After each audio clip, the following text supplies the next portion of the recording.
Hey guys, in these videos I'm going to teach you four things. The first thing is how to switch a regular Pearson assignment to a lockdown browser assignment, and then download and install lockdown browser, then open an assignment using lockdown browser, and then override students' grades. In the settings of the assignment that you would like to change to lockdown browser, just click on here, require the Pearson LockDown browser. Usually I also require a password and I limit the number of attempts for the students. I show them the time remaining as well, and I would scramble questions for each student.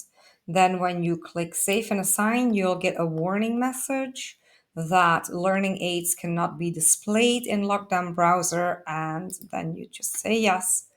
And that's how you change any assignment into a Lockdown browser assignment. To open and install Lockdown browser, go to a regular browser and click on the assignment that will need Lockdown browser. So right here, my computer, this one that I'm modeling on, does not have the Pearson Lockdown browser yet. So you click Download Lockdown browser.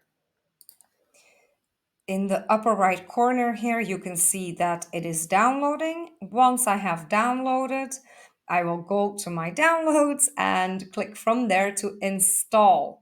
Okay, so now we're in my downloads. I see the file right here. I double click and then it will just go through the process of installing.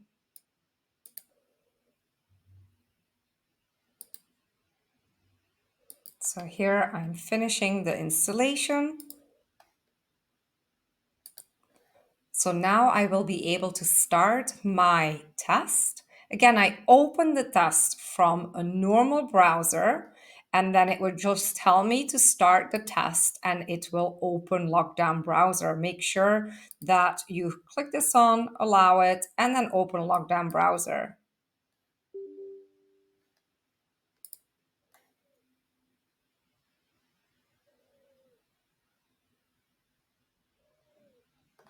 You have to click close application and continue.